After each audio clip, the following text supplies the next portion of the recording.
Early traits. Whenever he went to his father's farm and found no work, he repaired to a quiet place and practiced meditation. While everything for the cultivation of the mind was provided, his education in the military science, befitting a Kshatriya, was not neglected.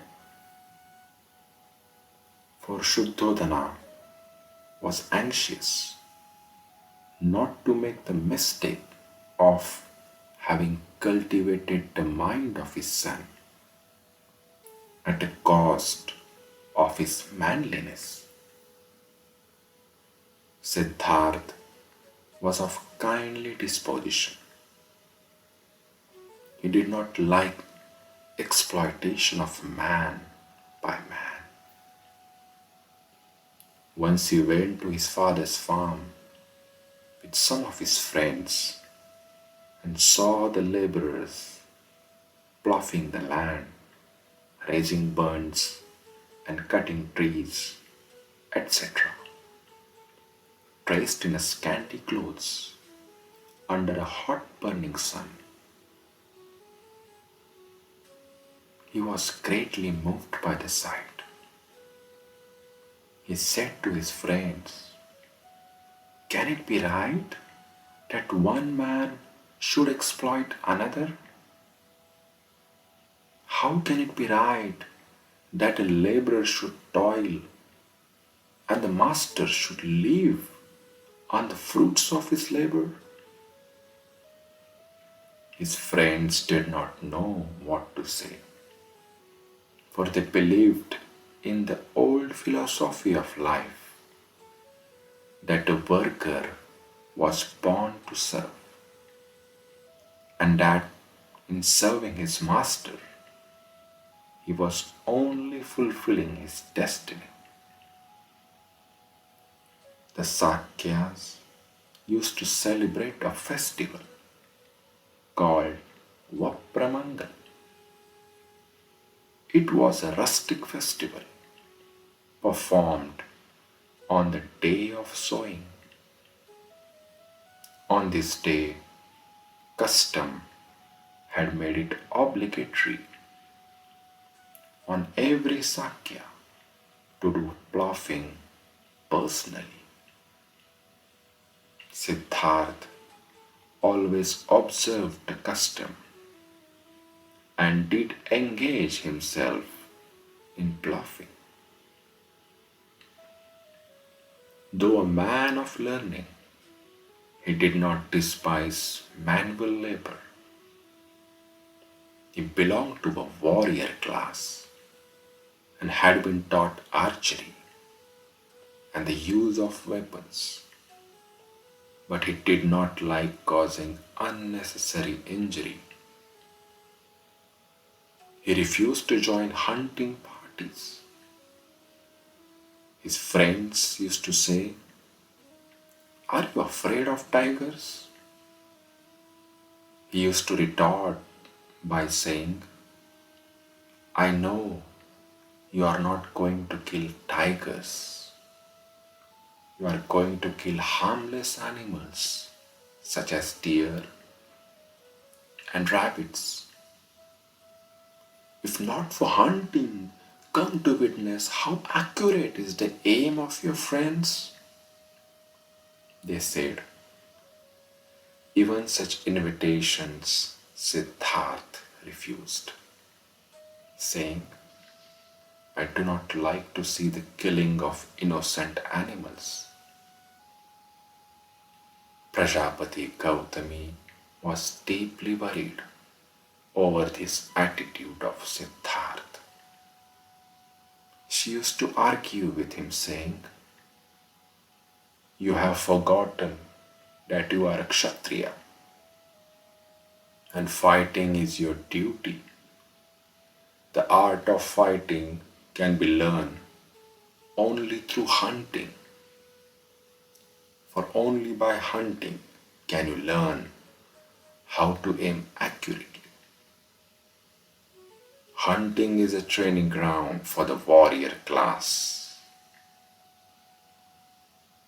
Siddharth often used to ask Gautami, "But mother, why should a Kshatriya fight?"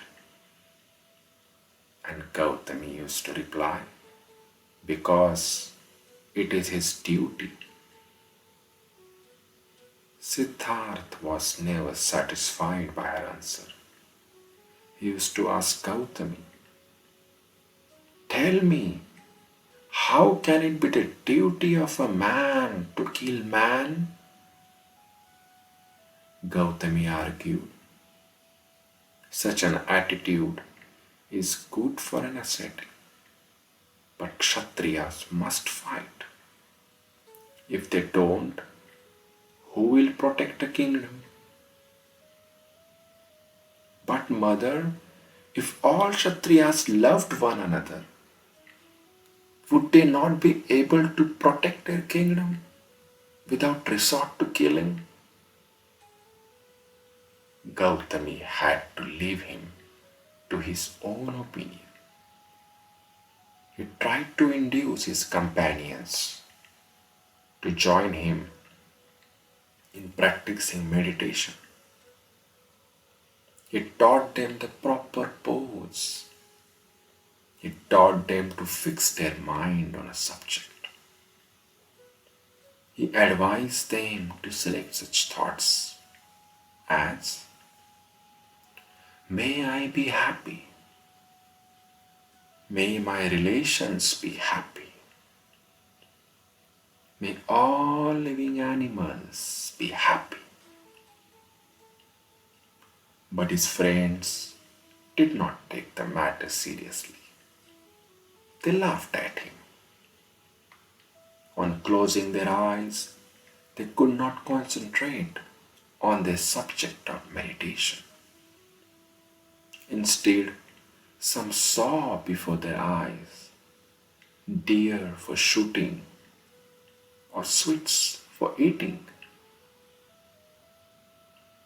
His father and his mother did not like his partiality for meditation. They thought it was so contrary to the life of a Kshatriya. Siddhartha believed that meditation on right subjects led to development of the spirit of universal love. He justified himself by saying, "When we think of living things, we begin with distinction and discrimination. We separate friends from enemies. We separate animals we rear from human beings. We love friends and domesticated animals. And we hate enemies and wild animals.